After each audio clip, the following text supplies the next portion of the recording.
Hi lovely people, welcome to Zopplady, welcome to my channel once again. And today, I'm sure you can see I have this dangling earrings, and I'm sure you'll be wondering, where did she get this dangling earrings from? I got it from a colleague. From where? Guess where? In Malawi. And speaking about Malawi, I am going to treat a topic about Malawi, what you need to know before you travel to Malawi, and also what shocked me in Malawi. So first of all, I will take you through what you must do before you embark on that special trip to Malawi, be it official trip or vacation. So I'm going to speak in the perspective of a Ghanaian when you're coming from Ghana. So bear in mind that Ghana does not have an embassy in Malawi, so as Malawi also does not have an embassy in Ghana. So when you are traveling, the person going to host you needs to give you an invitation documentation, which you have to send it to their immigration office, and their immigration office will give you that special documentation to travel with. So at the airport, if you do not have that documentation from Immigration Malawi, you will not be allowed to do what? Board the plane. So make sure your host gives you that documentation. You also need a travel insurance. So make sure you have your travel insurance card with you, so that in the case of emergency or in the case of sickness, you need that insurance cover. It is really important. You must have that insurance card. One thing you also need to bear in mind is that cost of living in Malawi is low for their nationals. But if you want to live like an expat, it is really expensive, because most of your food, your canned food, all the things you eat in your home country that are imported to Malawi are pretty expensive. So make sure to have enough cash if you're going to spend a lot of money whilst in Malawi because of that. Now, we have irregular electricity supply. So if you are just a tourist, of course, you are not so much bothered about it, because the hotel is going to provide either a generator or an inverter system. But if you're going to live there like a year or two, it is advisable that you have an inverter or you have a generator, so that in the event that the national grid goes off, you have your backup system to support you. And one thing that you need to be aware is that the police in Malawi are highly professionals. They carry their duties with a lot of professionality. So in my 2-year stay in Malawi, the police system there is really top notch. And I would say that maybe some people might have had different experiences, but what I have seen is they are really on top of their job. So thumbs up, Malawi police. They also have local food like maize flour that they call it insima. They use it in preparing banku or ewakple. If you're Ghanaian, you know ewakple, and that is one of their major food that you will get there. And also cassava, and as well as potato. And they have the spinaches, different types of leaves that they use in eating. And also, you'll be surprised, they also use beans in eating nsima. And they have fish from their Malawi lake. So fish, meats, yeah. But as I said, if you want to live beyond the fish, nsima and cassava to what you are used to, they are pretty expensive. And if you are from a country like South Africa or Europe, where there are a lot of shopping malls, please do not be disappointed when you are in Malawi, because Malawi doesn't have a lot of shopping malls, just a few, but also well stocked. A few, but well stocked. As for their sugars, you have a lot of their sugars there, and also oil, a lot of varieties there. And then what I've also noticed is the Indians are dominating their markets, their shopping malls, or the small shopping malls as well. And guess what? Their weather, they have the winter and summer and spring season. And guess when they have their summer? Summer is from November to April, and the winter is from May to August, leaving September as autumn or spring. Yeah, so that is the weather. So if you are traveling, especially from Ghana, don't go with light clothes like I'm wearing. You must have your heavy clothes with you. Don't say because it's an African country you have in mind that all African countries are hot and humid. No, some, especially the southern part and some eastern parts of Africa are and northern parts are pretty cold when it's their cold season. So get those winter dresses in your bag before you travel to Malawi.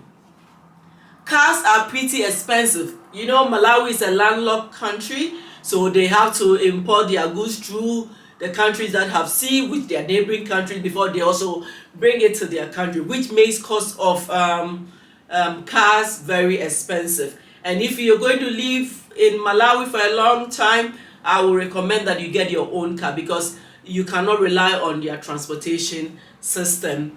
And that brings me to my next point. Most of their transportation system they use, or the major transportation system, is bicycle. Of course they have cars on their roads, but bicycle is for like the locals that they use most often, and which I find very good. Initially it was a bit shocker, of course, when I come to my shocker, but come to think of it, it is really helping the environment.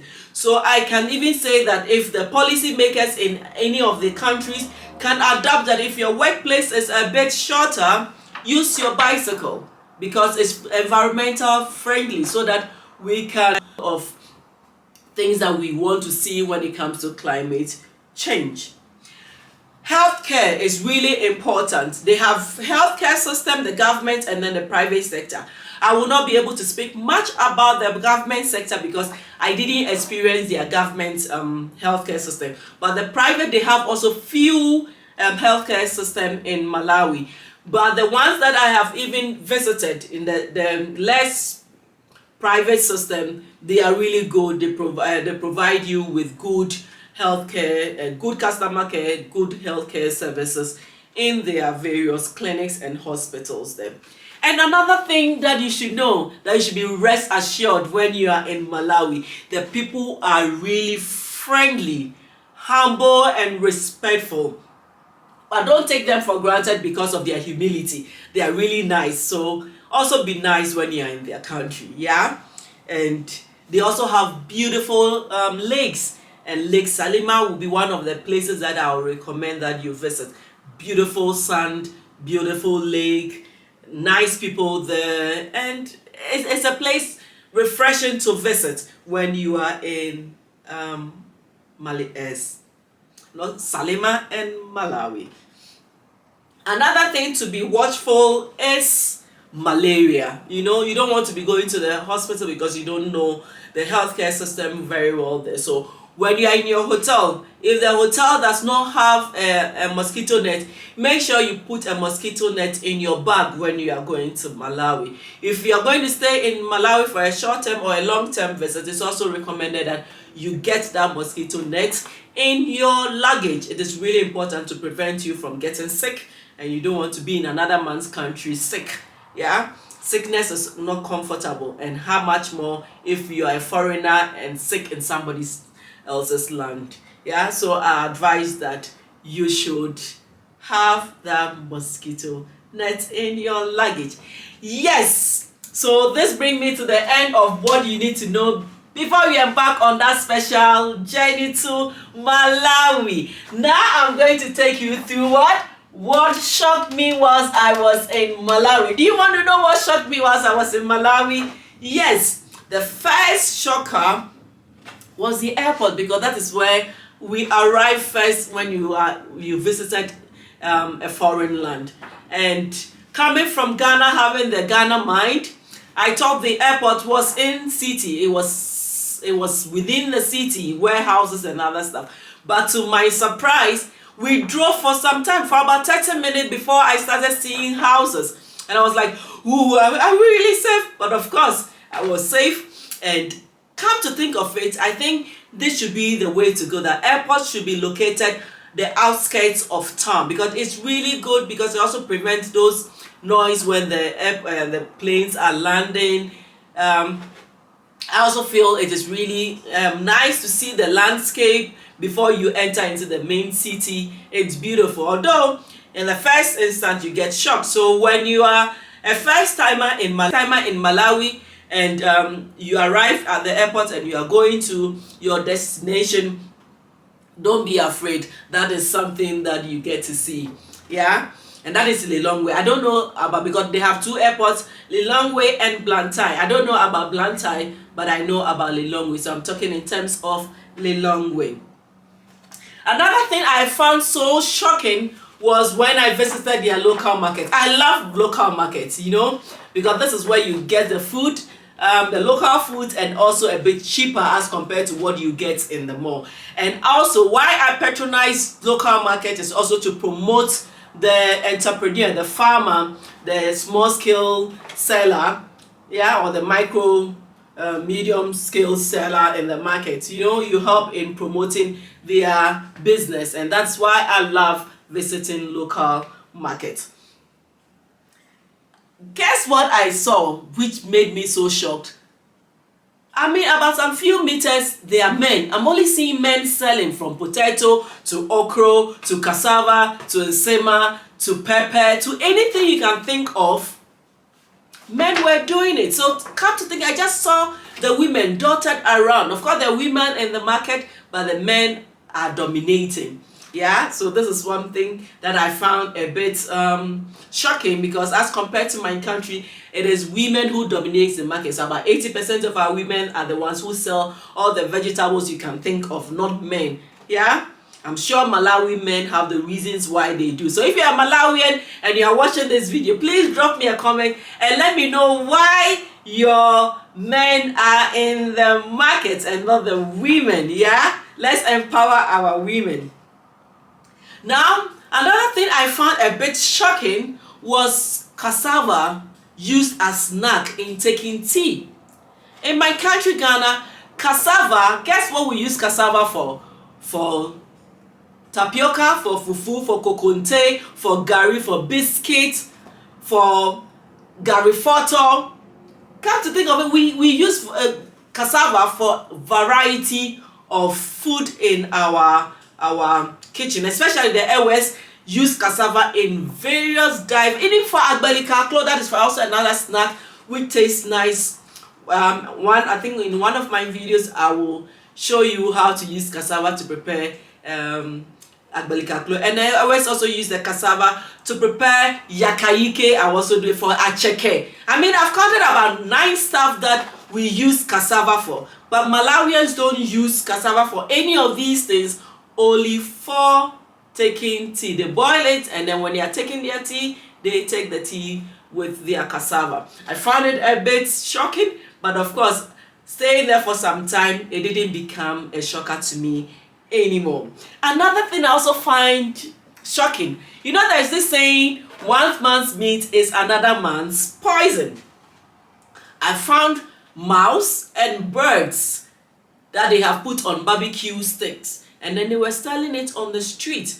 I find it a bit strange and shocking, but I hear it's a good delicacy, but I never tried it, and I don't think I will ever want to try it. So if you're Malawian, please drop me a comment and tell us how tasty that is. You know, in everybody's country, everybody eats certain things that you may not be used to. So when you're not used to it, don't frown. Of course, you can be shocked, but don't frown. Respect what they eat, and I respected what they eat. But if you ask me to try it, I don't think I will want to do that. Yeah, okay. Another thing I found a bit shocking was my first time, my first week, using bicycle as a means of transportation. It was shocking, but come to think of it, I think they are doing a good thing, and let's give Malawians thumbs up. I mean, this is providing jobs for the unemployed, and it's also keeping the men healthy. I didn't see any woman who was carrying somebody for money as a transporter of passengers using their bicycle. But for what I saw, it's also really helping prevent, of course, I had already mentioned it on what do you need to know. For the environment, I think this is the way to go. But it was a shocker. Another shocker is seeing hyenas in the night in Lilongwe. So if you are in Lilongwe and you're a night person, you have to watch out for hyenas. They are there. You'll be shocked to see them at night. Yeah, so it is better to be in your car when you are driving at night. When you see the hyena, of course, you will not be afraid. But if you're on foot, I don't know what you will do, but I would advise that don't walk at night in those secluded areas where you don't have much houses there. If not, you will chance on hyenas. I chanced on some beautiful that I saw, but I don't think I would have loved to see them whilst I am walking. Yeah, and we also have something that was also shocking, because I saw a group of women and men under trees, and then they were sitting, and at times you see them praying. And then, of course, as curious as I am, or as they said, the curiosity kills the cat, I really wanted to find out exactly what they are doing there, because I kept seeing them every day when I'm driving to work. And I got to know that that is an informal labor market. Yeah, and I found it very beautiful. Though shocking, I found it very beautiful that the people are willing to work. They are really looking for means to make it. And then wherever possible, they come as a group, pray in the morning to have good clients, good employers to come and employ them for their, I think mostly for house help, gardeners, any other things, housework stuff that you're looking for. Even in, of course, in the formal sector, of course, they publish those kind of work in the newspapers, and then you apply. But this is where if you want to have direct, and most people you find there are really hardworking people. So if you're in Malawi and you're looking for somebody to assist you, a nanny, you find all these people under trees. So when you see people under trees, don't be scared. They are just looking for a job. They are nice. And I would say that, yeah, just patronize the service. You are helping build the economy of Malawians if you are in Malawi and you need such services. Another thing I found a bit shocking was even in formal settings in the village, especially because my work entails visiting the villages when you're having a deba or an assembly where you want to have meetings with the people. As a woman, you must put on tichenje. Yeah, I'm sure I'm saying it well. Tichenje. Tichenje is just a piece of cloth that you use to wrap around your waist. Yeah, you use it to wrap around your waist so that they don't see your curvy. Yeah, so it is a form of paying respect to the elderly in the society, because they don't want to see the woman in just their dress, but they need to cover up. So for them, for a woman who is properly dressed, is having a tichenje. So if you are in the formal sector, you are going for such forums, you must always have a tichenje in your bag, so that when you get to those settings, you take it out and then you wrap it around your waist. You'll be accepted in such meetings. Of course, they won't say anything to you if you are not wearing, but then to pay respect to the people, which is really important, you must wear the tichenje. Another thing I found a bit is a form of negative to me. Yeah, you know, when I come to negative stuff, I'm a bit, yeah, the few interactions that I had with some of the people, the acceptance of we are poor. I don't think any human being is poor. So far as you have your brain, a functioning brain, you shouldn't be poor, because you have to use your brain to make money. Use your brain to, it's not just making money, but just to say that we are poor and accepting that we are poor and you will not do anything about it is a bit not nice. So I would advise that let's not use that phrase that we are poor. Even the circumstance around you shows that you are poor. Just say that I am a human being first. I am superior over all other living beings. I have brains to change my situation. So on that note, I'd like to end my presentation about Malawi. And as always, please don't forget to tell a friend, to tell a friend, to tell a friend about who? Say it's Zopplady. Yeah, and if you haven't subscribed to my channel, kindly do it. And if you have subscribed and you have finished watching this video, why don't you share it with a friend? Share the link with a friend. And I will see you next time in my next video. Until then, I say stay blessed, stay fit, all the best. See you in my next video. Bye bye from Zopplady.